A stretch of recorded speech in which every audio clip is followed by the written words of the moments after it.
I like being tan. I think everybody does. It may be the holy grail for young women, achieving the perfect bronze bod. Socially, there's a trend, TV shows like Jersey Shore or whatever, they want to be tan, and so people try to emulate that lifestyle. And On college campuses, this fashionable flesh tone may be to die for, but are two tan teens willing to die for it?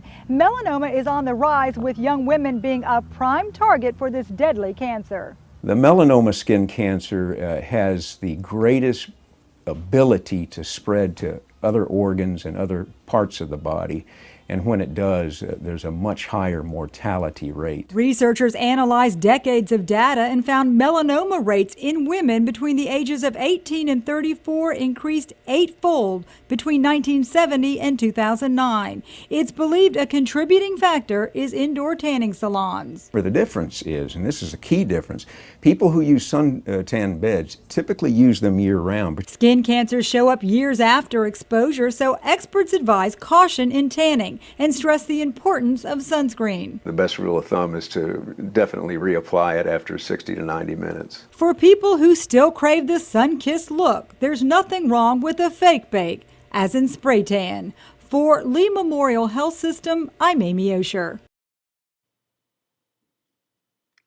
Love the skin you are in, right? Wrong. American women, mainly white, non-Hispanic, under age 30, are the new faces of skin cancer today. Indoor tanning salons remain popular among American teenagers and young women, despite the mounting evidence and research proving the dangers of indoor tanning. The CDC reports that indoor tanning before age 35 increases your risk for melanoma to 75%. In the United States alone, approximately 380,000 skin cancer causes are attributable to indoor tanning. Malignant melanoma is the most dangerous type of skin cancer and often considered deadly. The World Health Organization classified the whole ultraviolet spectrum tanning beds as carcinogenic to humans, placing them in the same category as asbestos and tobacco. Melanoma can affect any person, regardless of race, age, or sex.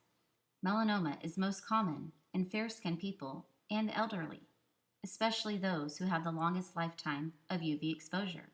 Women and men who have a lot of moles, red or blonde hair, light complexions, and skin that freckles and burns easily are most at risk.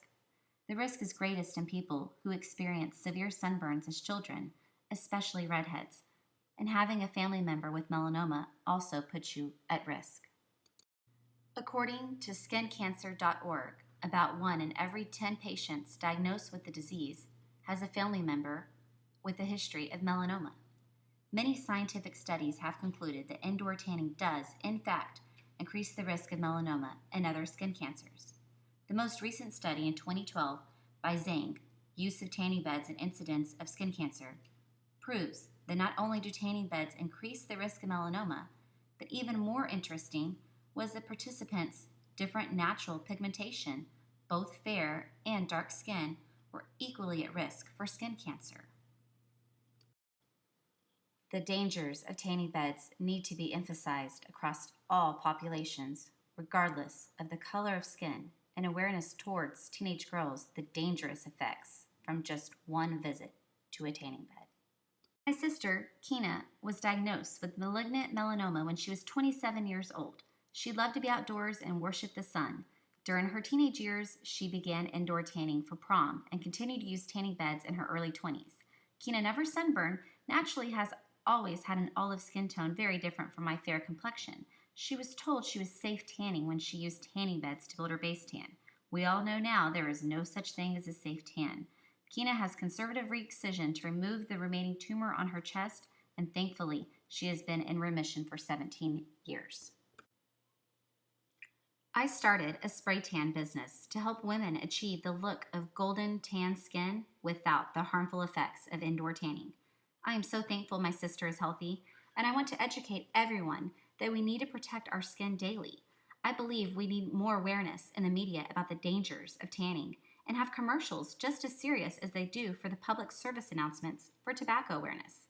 The media promotes images of tan skin with health and fitness, but how many commercials do you see with skin cancer survivors talking about sun safety?